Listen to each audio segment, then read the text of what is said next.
All right, the next proviso then will be on page 37 of your notebooks. That's going to be proviso 109.11. That's the educational credit for exceptional needs children proviso. In your amendment package there on page 21, you've got some staff recommendations of a couple of changes to that proviso. And if you'd like me to go over that once you get to those pages. We talk. Explain the difference. Yes, sir. If you starting on page 21 of in your amendment package, they're not in your notebooks on your. Yeah. That's what that's. Yes, sir. Okay. 21. 21. Yes, sir. Right. I'll give you the house changes and then kind of some of the staff recommendations. There, in the middle of page 21, we added in the Palmetto Association of Independent Schools. That is just another independent organization. We probably should have had that in there before, but we've added that in there now that the House added. If you turn over on page 22, we talked about this last week. This was one of the things they added to the definition of what an exceptional needs child is. The House added language in there that talks about someone who has been identified by the Department of Social Services as having special educational and developmental needs.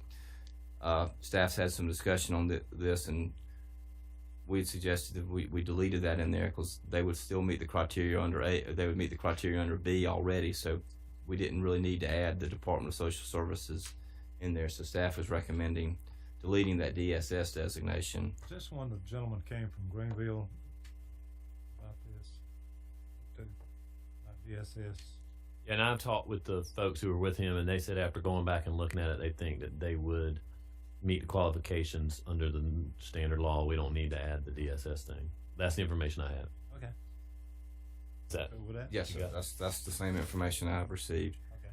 So we would delete that part there in yellow, and then also the House added in. We talked about what a resident school district is. If you're active duty military, you may be stationed in South Carolina, but you aren't a South Carolina resident. So I believe the Exceptional Needs Board had come across 2 cases of this last year where it was active duty military, but they were not a resident of South Carolina, so technically they didn't have a resident school district. So this language is added in there at the request of the Exceptional SC Board. Talks about in the case of dependents of active duty military, the school where they go is their school, so they would be eligible if they had an exceptional needs child. Those members of the active duty military would be eligible.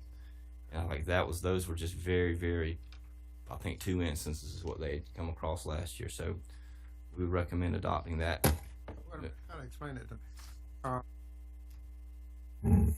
If a person is in the military but not resident of this state, still have an exceptional need child, would be eligible under this proposal? Yes, sir. As is, they're not eligible. Technically, the way the way the language is written, it says the resident public school district means the public school district in which the student resides. So they Okay. if they take an actual 100% literal reading of that, they don't have a resident school district because they're not a resident of the state. Active duty military there. Okay. And then if you turn over the rest of these changes that you see, it looks like there's several, but on page 23 and 24, talking with the former director of the Department of Revenue and now their new current director, they recommended that anywhere we reference fund is when we changed this last year to fund. They recommended that we change that over to the public charity, because when the 501(c) is set up by this proviso, it is set up as a public charity that DOR has established. So we're changing the word fund over to public charity, and that's what all those other changes are. The only other thing you see down there is when I added public charity to the department, I needed to strike through the not, because where it says the department may not expend public funds, because we added 2 things. We needed to say neither one of those can expend those funds. Can't spend public funds. The rest of those changes are just changing the word fund to public charity on page 23 and 24. Over on page 25, the changes that were over there were these came out of recommendations from the EOC advisory committee that they have, and this has to do with when you apply. It's basically saying if you were eligible in the previous fiscal year, then you're going to be eligible, and you just have to reapply by December 31st.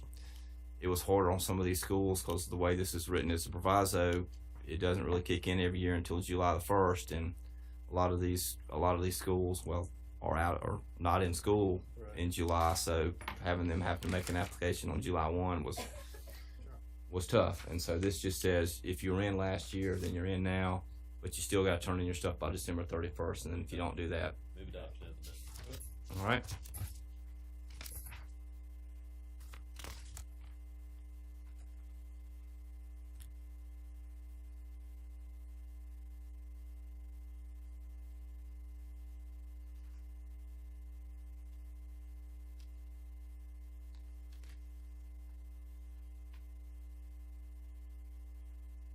All right, the next proviso over on page 43